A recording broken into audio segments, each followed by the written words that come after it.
Outrora já existia uma sociedade entre matas e rios, Igaraçu dos povos nativos, berço do nosso Brasil. Lusitanos chegaram do norte, encontrando o nativo a gritar. Grande pássaro ou grande canoa, Pernambuco vieram fundar. De nobre suor e labores leais, dos pequenos muito grandes heróis, construtores de uma urbe singela Igaraçu de todos nós. Do passado conservas Monjope e o sobrado do imperador, mais do que simples montes de pedras, testemunham teu esplendor. Terra dos marcos e dos coqueirais, do brasão de Holanda e afro-canaviais, que deram faces a Dalila, ao povo de fé, aos artistas a Manjopina e São José. Cidade dos povos e tempos, dos Antônios, Cais e Narcisos, das rosas, Alices e Orcinas, de Cosme e Damião. Tuas matas tão belas encantam, sobre o reino das águas estás. És o equilíbrio formoso entre os verdes e os manguezais. Sublime mistério do céu, templo do princípio e do fim, dos gêmeos celestiais, dos santos médicos e ibejis. Ó grande canoa, rio dos grandes pássaros, mãe do povo dos arcos, estrela primeira da paz. Quem te vir e tocar o teu solo, não te esquecerá jamais.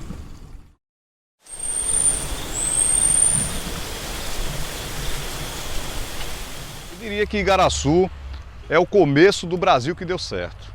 Quando Duarte Coelho veio tomar posse da capitania de Pernambuco, ele veio construir um novo país, a Nova Lusitânia.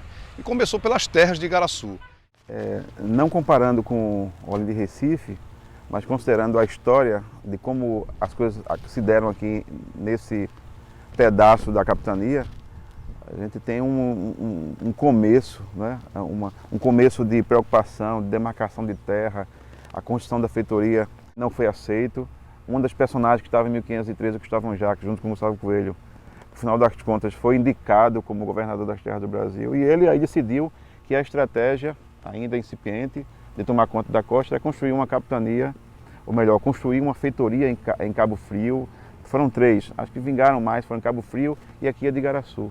E com essa estratégia militar, a gente tem o primeiro ponto de contato português, né, aqui nessas terras. Igaraçu era mãe de Olinda.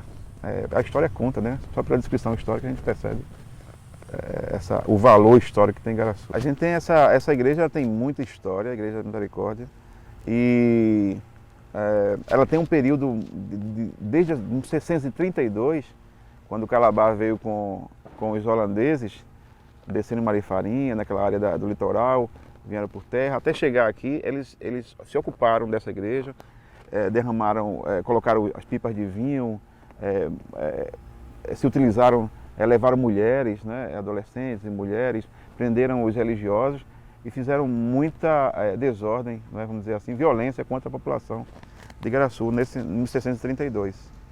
E aí, depois disso, a igreja não conseguiu mais ter essa reconstituição. Já virou cemitério no século XIX e mesmo após considerar como patrimônio, não conseguiu, não foi possível, nunca teve uma iniciativa de reconstituir a igreja. Talvez isso não seja mais cabível hoje. O arquivo do professor, o poeta Mário de Andrade. Então, entre outras coisas, ele tinha vindo aqui nessa busca dele para tentar conceber o que era patrimônio, o que era cultura no Brasil. Ele andou várias regiões, descobriu até de danças, de arquitetura, de várias modalidades de manifestações culturais. E andando aqui, ele veio com Tarsila do Amaral, ciceroneado pelo Ascenso Ferreira e Gilberto em algum momento, Gilberto Freire, e Oswaldo de Andrade junto com eles, tiveram aqui em Igaraçu. Então algumas fotografias revelaram, além de alguns textos, revelaram essa admiração pelo que eles encontraram aqui em 1927 e 28. Bem, olha, o povo de Igaraçu é um apaixonado pela nossa cidade. Somos protegidos por dois santos, uma cidade com dois padroeiros, Cosme e Damião, além dessa beleza toda que tem Igaraçu. Igaraçu é um patrimônio preciosíssimo da nossa arquidiocese. Uma cidade histórica com vários monumentos de grande importância. E se destaca entre os monumentos de Igaraçu a Igreja de São Cosme e Damião, que, segundo a história, é a mais antiga do Brasil que se conhece, é de 1535. Ela é fruto de uma batalha que aconteceu entre os índios da tribo de Caetés, que eram residentes naquele local, e os portugueses que chegaram ao Brasil. E uma vez que eles conseguiram aquele espaço, construíram essa igreja de São Cosme e Damião, e ela foi então inaugurada no dia 27 de setembro. A Vila de Igaraçu foi ocupada pelos holandeses, né? E aqui eles fizeram uma das primeiras celebrações ecumênicas, né? E deixaram também alguns vestígios de sua passagem pela cidade, pela Vila de Igaraçu. Forte a presença da questão do negro pela introdução da cana-de-açúcar. Nós tínhamos uma cidade que tinha uma quantidade exorbitante de engenhos que se produziam, com destaque a Monjope. E a presença, né, da escravidão foi forte na vila. A gente tem que preservar o modo de vida. Eu acho que é... Porque eu sou nascido e criado aqui no Rosário, que é esse bairro aqui na frente. E eu acho que esse jeito assim interiorano que Igaraçu tem, com essa, vamos dizer assim, com esse sítio histórico, que eu acho que deve mexer em um bocado de coisa, menos aqui. Aqui já está perfeito do jeito que é. O que há de importante para preservar em Igaraçu? Tudo. Costumes, tradições, lendas, monumentos, não é? Mata, rio. Então o igaraçuense tem que ter consciência disso, de que é importante preservar, porque é a nossa história, é a nossa identidade que nós estamos preservando para as gerações futuras.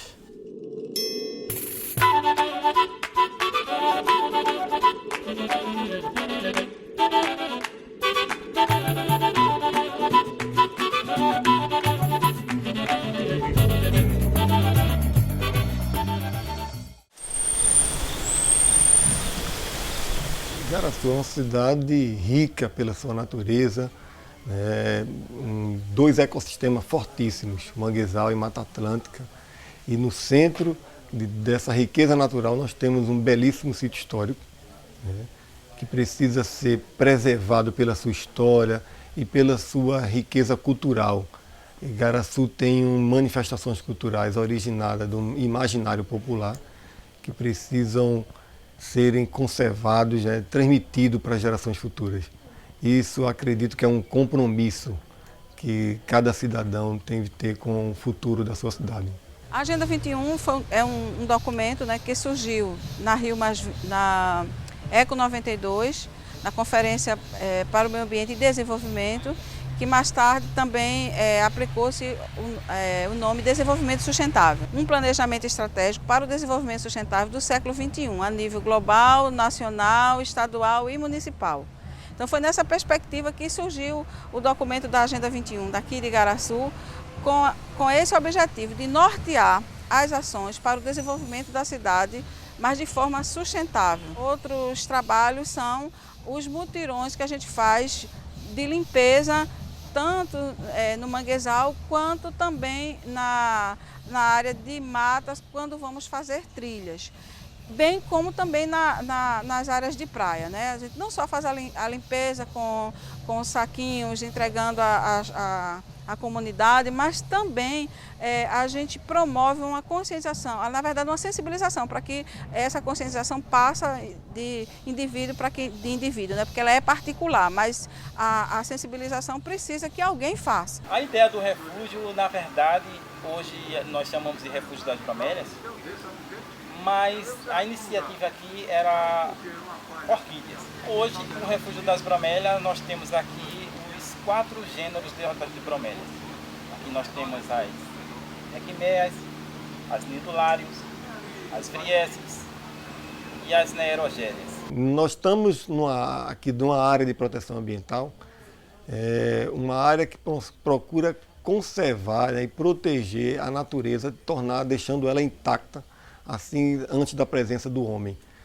E a ideia dessa área de preservação é que a gente possa apresentar, né, para as gerações futuras uma volta ao passado, né, e se mantendo essa harmonia do homem e natureza. E fazer com que as outras pessoas entendam que é preciso preservar para o nosso próprio bem. Na verdade, preservando essa APA, deixando o manguezal sobreviver, a gente vai fazer com que a nossa cidade sobreviva, né? Porque a nossa cidade ela é característica pesqueira. E uma vez um pescador, né, ele nos disse, né, olha, se os nossos filhos faltar emprego, mas o mangue vai sempre dar. Então, por isso que a gente sempre está nessa luta, né? Que é importante demais para que seja simplesmente uma lei para ser cumprida, né? Mas como objetivo da nossa caminhada. Aqui nós temos iguanas, nós temos cutia, nós temos goiamum, nós temos um peixe que é até do Amazonas de fora, que é o tambaqui. E segundo algumas informações, o tambaqui não se reproduz em cativeiro, mas daqui ele atingiu a sua reprodução. Em Igaraçu a gente tem muito pouca matas, temos animais silvestres, lá tem a bicho-preguiça, tem raposas selvagens, tem uma porção de animais ainda que ainda sobrevive lá naquela região. É daí que está o interessante, o povo de lá nunca foi educado para isso. Eu não fui, meus pais não foram, a comunidade não foram, para poder preservar, para poder não agredir, É totalmente ao contrário, o pessoal pega pássaro, prende gaiola. A gente, pronto, na minha arte eu consegui mostrar isso para as crianças, que eu acho que isso é bem forte. Teve criança que abriu a gaiola e soltou o pássaro do pai. Então hoje, para a gente ter uma relação boa Igaraçu com o meio ambiente, a gente vai precisar de mais educação. A gente vai precisar de mais respeito.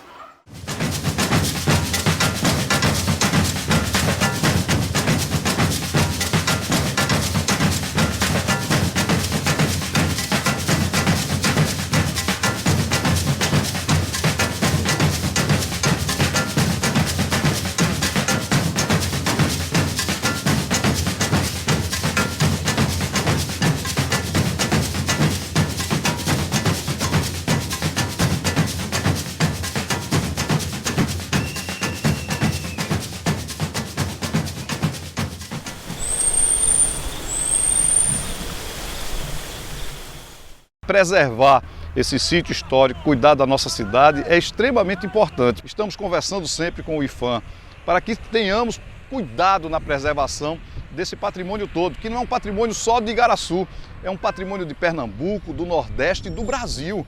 É a nossa história, preservar a nossa história. O engenho Monjope, ele foi doado aos jesuítas em outubro de 1600. Todas as propriedades que os jesuítas possuíram, talvez esta tenha sido a mais emblemática. Não é? Porque era utilizado como residência de férias e também como um lugar onde se plantava para abastecer o colégio de Olinda e Recife. Monjope hoje, dentro da região metropolitana, é o único engenho que tem todo o complexo de produção intacto. O engenho Monjope está assentado num vale do rio São Domingos, que aqui recebe o nome do próprio engenho, Rio Monjope, que é a moita do engenho. A moita é exatamente o lugar onde a cana era moída, nesta máquina que está aqui ao nosso lado. E aí, mais tarde, os novelinos, quando o auge da cana-de-açúcar desaparece, não é, transformam o engenho num dos maiores produtores de cachaça até 1960 aqui de nossa região. Então, Monjope, por essa singularidade, é um engenho importante não só para Igaraçu, como para todo Pernambuco. Estamos na parte alta do complexo do engenho Monjope. Atrás de nós encontra-se a Casa Grande e a Capela, que era o coroamento do complexo, na verdade. Esta Casa Grande, por exemplo, recebeu o imperador Pedro II quando ele visitou Igaraçu em 5 de dezembro de 1859. Nós estamos diante do complexo senzala do engenho Monjope. Aqui, no século XIX, viveu em média 150 escravos.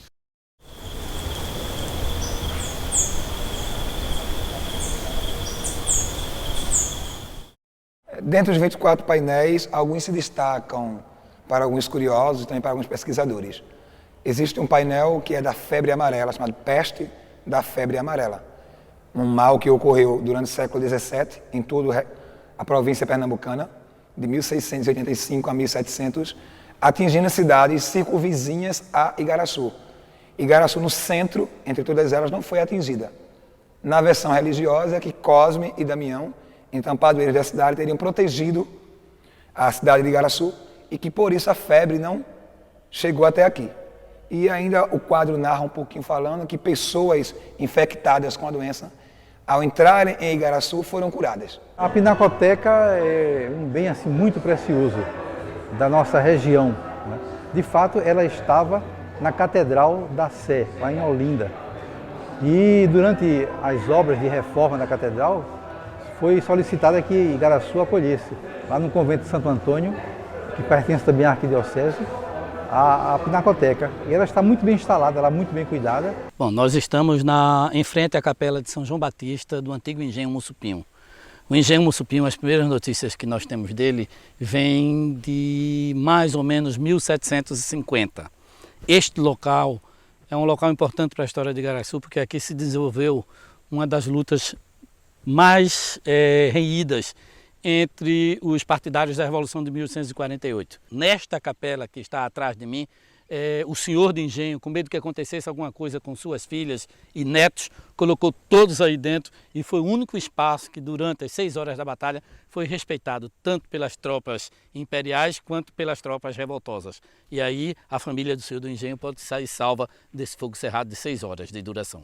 As autoridades precisam urgentemente, não é, arranjar uma forma, um mecanismo, primeiro de fazer a recuperação do bem e depois de dar uma função a esse bem. Não adianta recuperar e deixá-la à sua própria sorte. Acontece o que aconteceu com a igreja de Parmado, né? Recuperada em 1985 e já hoje completamente ou parcialmente destruída. Todos esses engenhos e suas capelas são um patrimônio inestimável do povo de Igaraçu e, infelizmente, em alguns casos o poder público não pode intervir, porque são capelas privadas. É necessário que os proprietários se mobilizem, procurem o IFAM, se o bem for tombado. Se não for tombado, procurem órgãos da Prefeitura de Igaraçu.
O prédio conhecido pela população como Sobrado do Imperador, né, fora os monumentos nacionais, né, as igrejas, o recolhimento e o convento, é um dos mais notáveis do sítio histórico de Igaraçu. Ele foi construído em fins do século XVII e início do século XVIII, primeiramente para hospedar os oficiais da correição e aposentadoria a serviço da coroa portuguesa. Em 1859, o imperador Dom Pedro II ele fez uma viagem pela região nordeste do Brasil.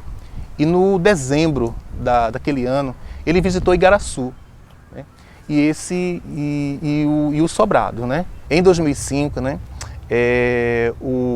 Quando o Sobrado do Imperador já se encontrava há bastante tempo abandonado, né?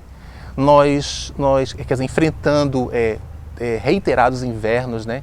Em estado de quase ruína, né? Nós começamos a fazer prospecções arquitetônicas iniciais, né?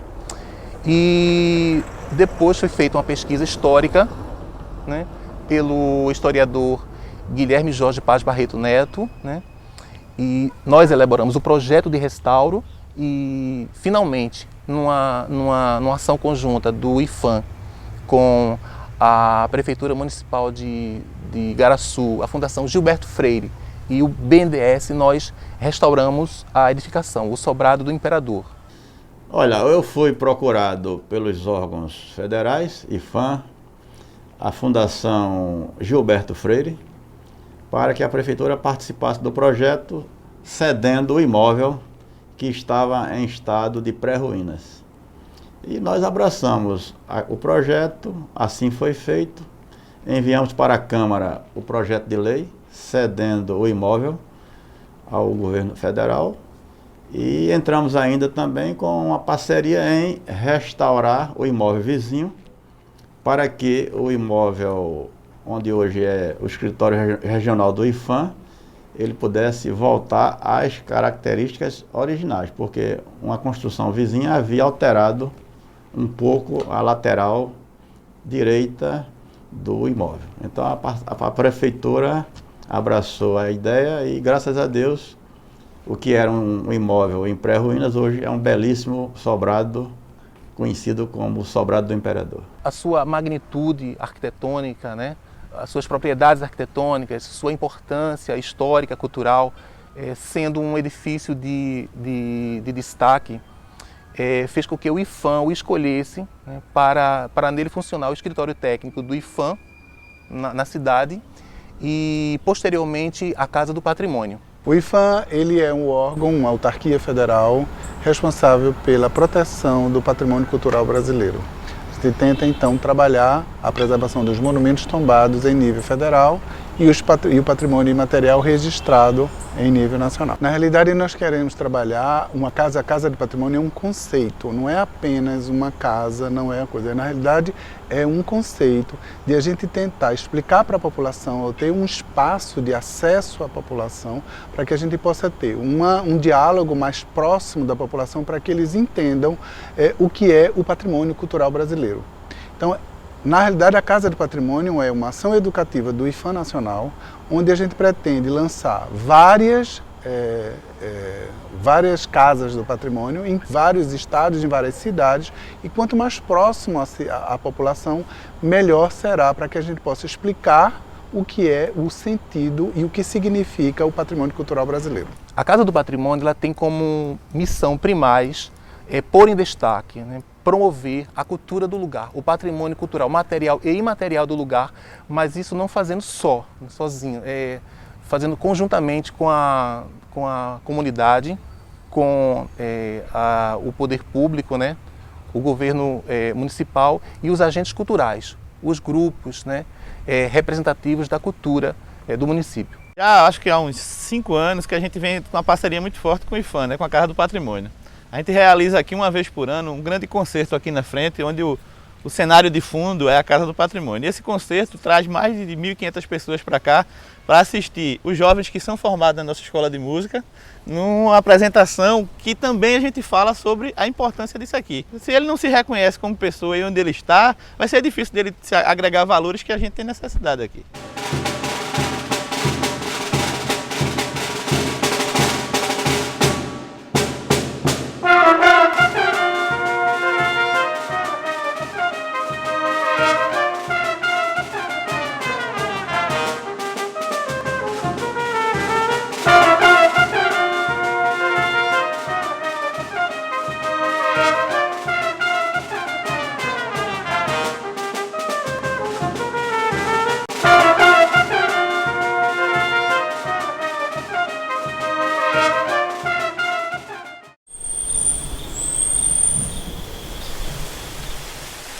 Véia, parte o coco, véia, me dá um pedaço, véia. Véia, espremo o leite, véia, me dá um bagaço, véia. Véia, parte o coco, véia, me dá um pedaço, véia. Véia, espremo o leite, véia, me dá um bagaço, véia. É da Luz, que era um fogazão de muito valor, e a gente gostava de ver a brincadeira dele, o que via lá a gente queria fazer também. Aprendi assim, ninguém ensina. Eu chegava em casa e ia fazer o que eu via. Eu chegava, pegava um pedaço de pau e pegava manginando assim, ia fazendo, quando dava fé. Aí aquelas pessoas mais velhas, mãe achavam uma graça, meu pai sorria, minha mãe, e o povo, noite de lua, brincando em casa, isso era eu garoto, meus irmãos. Aí depois, quando eu já estava com 13 anos, com 13 anos, aí eu peguei brincando. Tu quebra coco na beirinha do riacho. Tu quebra coco em cima que eu quebro coco embaixo, dando mirada.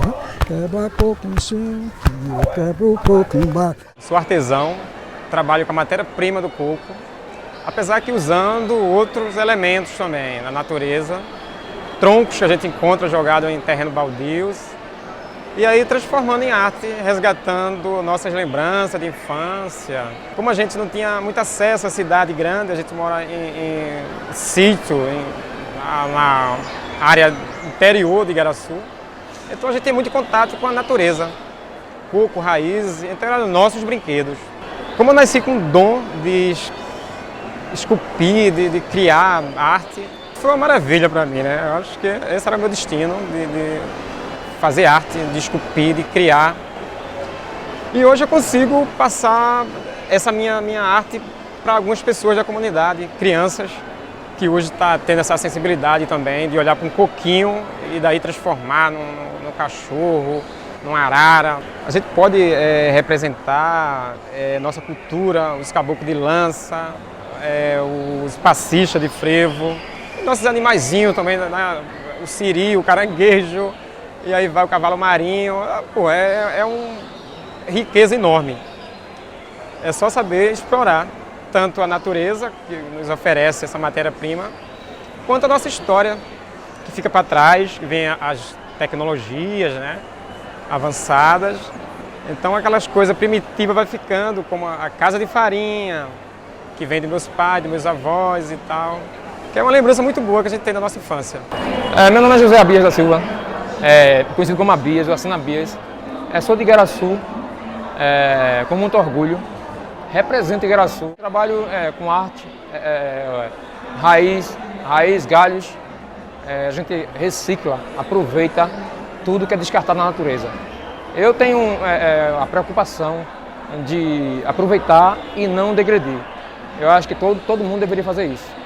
E eu me inspiro no meu lugar, no meu cotidiano, nas coisas.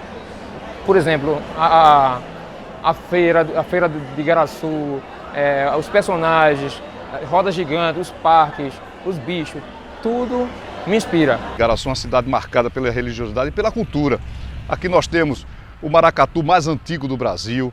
Meu nome é Olga, presidente do Maracatu, Estrela Brilhante. Comecei com idade de 10 anos, até hoje estou brincando no maracatu e só deixarei quando eu morrer. Se eu não puder mais brincar, se eu morrer, que Deus me levar, se meu filho Gilmar quiser assumir, ele vai assumir no meu lugar.